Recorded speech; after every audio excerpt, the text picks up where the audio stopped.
So today I'm going to discuss the recursion. We have used this in whenever we are talking about the basic of C programming and when we are discussing quick sort and merge sort. So you all are aware about this and in C language and most of the language allows this recursion.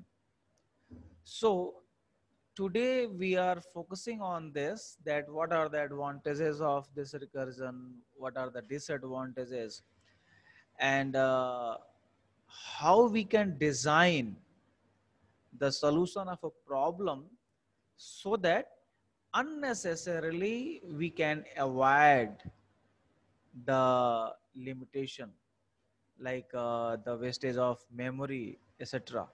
So we will discuss this these things today.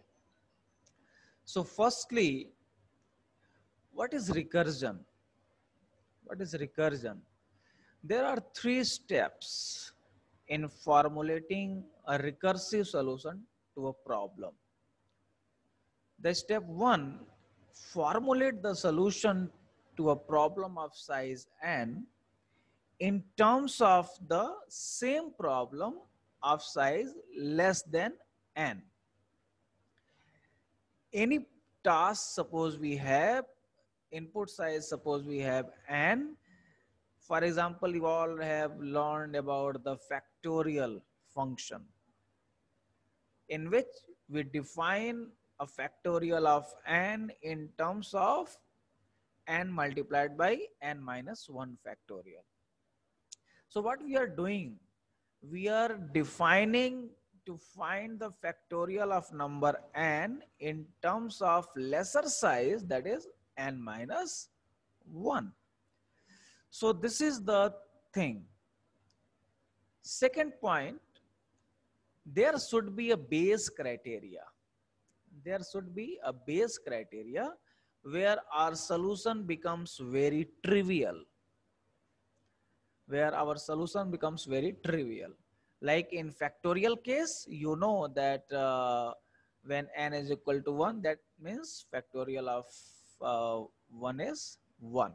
So it becomes very trivial and here the value will be returned.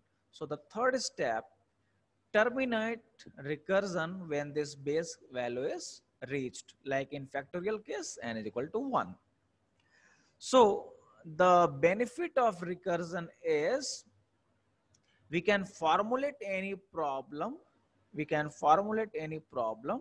as a sequence of solutions to similar problem, as a sequence of solution to similar problem, and postponing the actual solution of any these problem until they are trivial.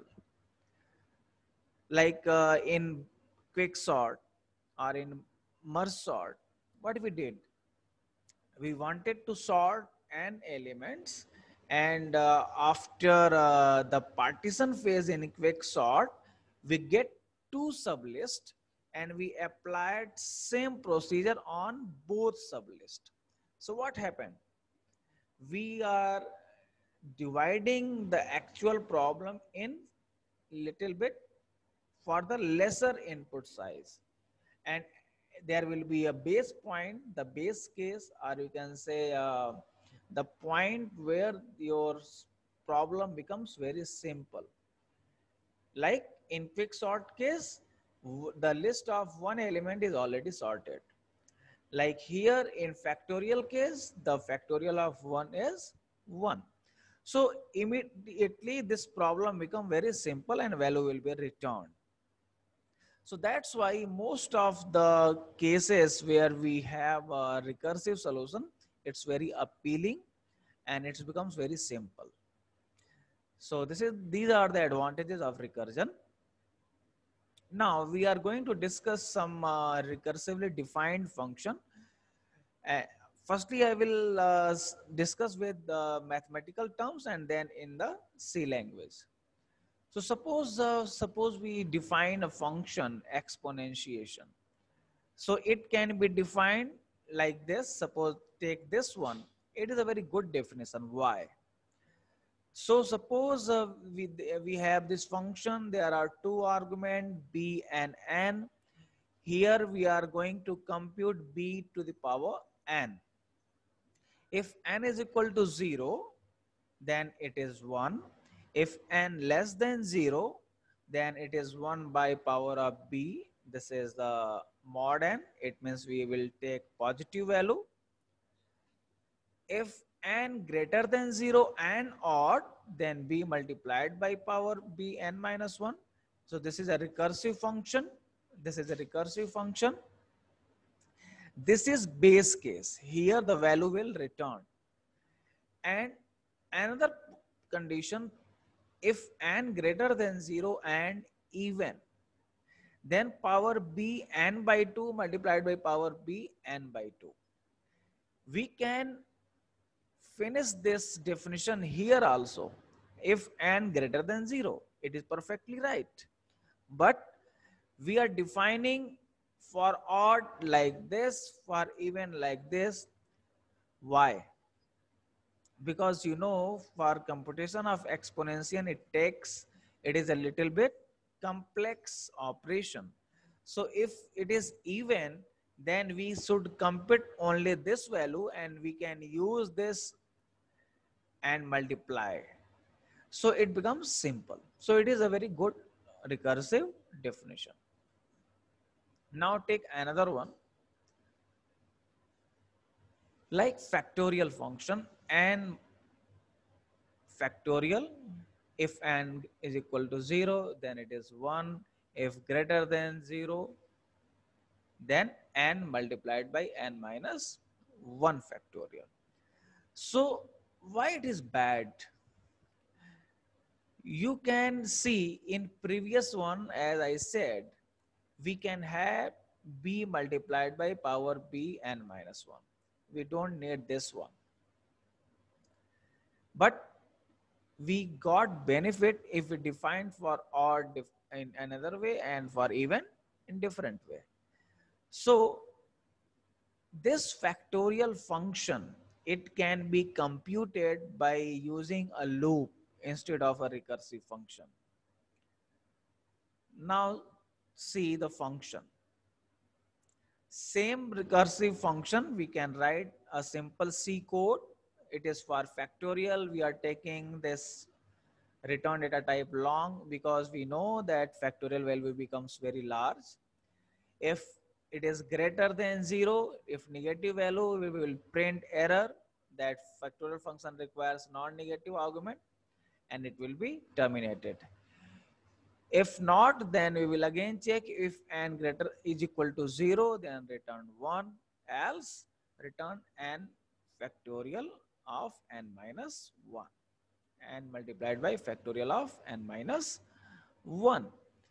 So see here, this is an example of tail recursion. I will discuss later about this tail recursion. Now, what is the analysis of this function? It requires n time and at the same time space. For what? For consuming all function calls. You know that in recursive function what happens? Whenever it will be called firstly, then n multiplied by factorial n minus 1. This multiplication will be suspended until this value return. जब तक ये value return नहीं होगी तब तक ये multiplication नहीं होगा. अगेन जब फैक्टोरियल n माइनस 1 कॉल करेगा तो n minus 1 multiplied by factorial n minus one that is n minus 2 का factorial.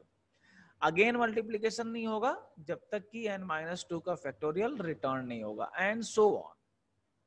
So for holding this multiplication operation, we have to store it. And that's why more memory space is required. So this is the disadvantage of recursive solution. It requires more memory in comparison to simple non-recursive solution. So that's why whenever it is very necessary, then only we should use recursive function, not in all the cases. So a non-recursive function. We can have this code also. This is non-recursive factorial function, and it is also computing the factorial of n. So we can avoid a recursive function for factorial. So we have given the name iterative factorial. The name of the function is iterative factorial. This is the same case, and less than 0, then it will print this error code. We are taking a variable fact here. Fact is equal to n, and we are taking a loop while n greater than 1 and minus minus, and factorial is equal to factorial multiplied by n.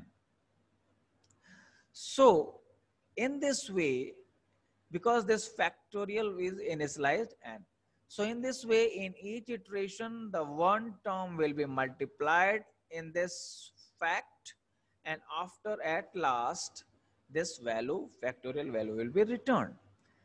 So we can avoid previously defined recursive solution for computing factorial.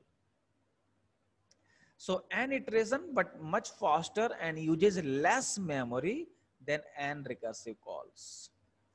Now, types of recursion. There are several types of recursion. You should know, like direct recursion. जैसे हमने factorial function discuss किया, it is a direct recursion. जब directly function खुद को call करे, then it is a direct recursion. Indirect recursion means function call another function which calls ultimately this function. Say, for example, if I say a function A call function B, and then function B call function A. So it is a case of indirect recursion. Third one, tail recursion. Tail recursion means if no operations are pending to perform when the recursive function returns to its caller. That is, when called function returns, returned value is immediately returned from calling function. So we can remove this tail recursion by non-recursive function. So this is the case. Second one, next one, sorry, linear and tree recursion.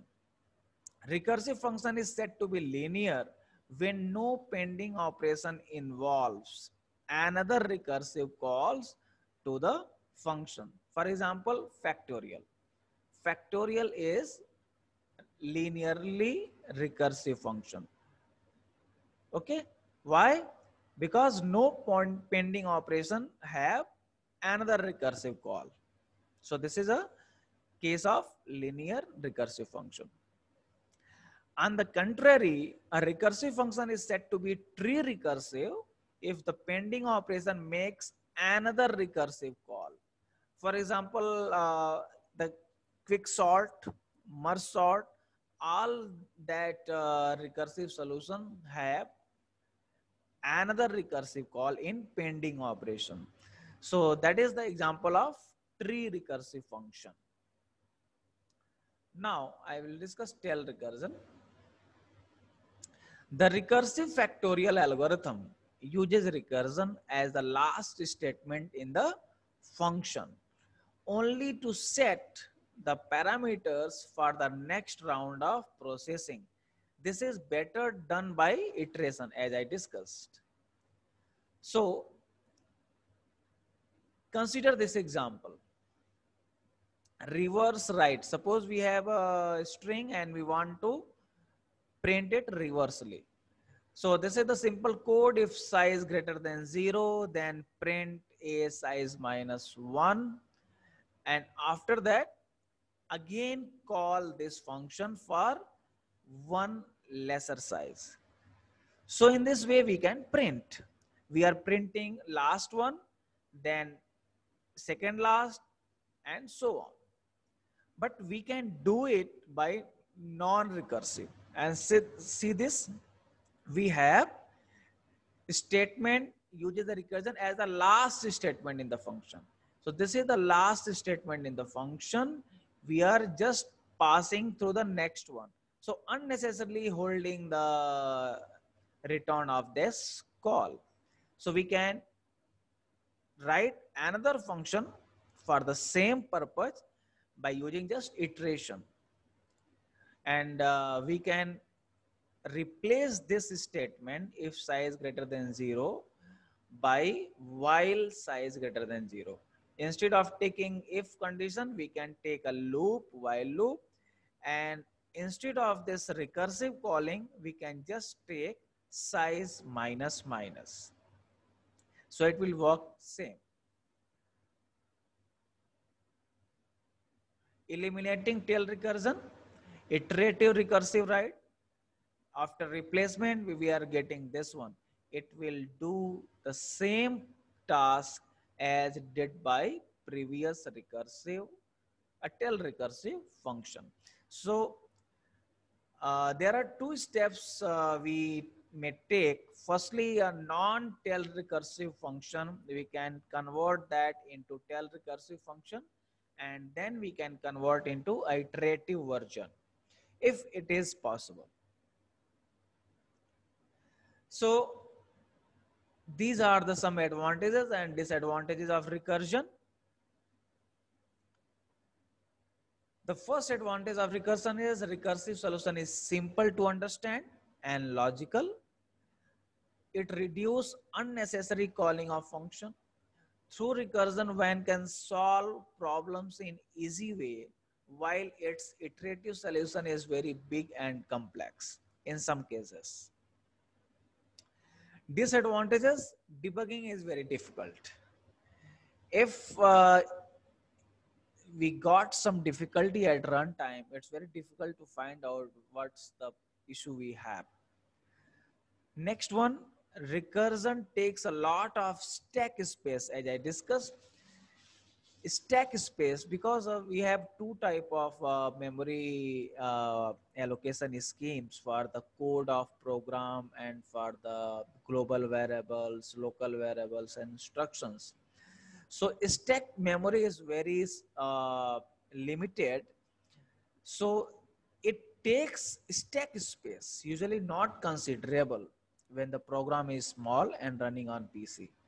So that's why this memory space is a very important one, and recursion takes this space. So that's why if it is possible, then we prefer a non-recursive solution. Recursion uses more processor time. You know that there are lots of the folded operation for the same. So this is all about the recursion. In next lecture, I will discuss the next data structure, that is queue data structure. So enough for today. Thank you.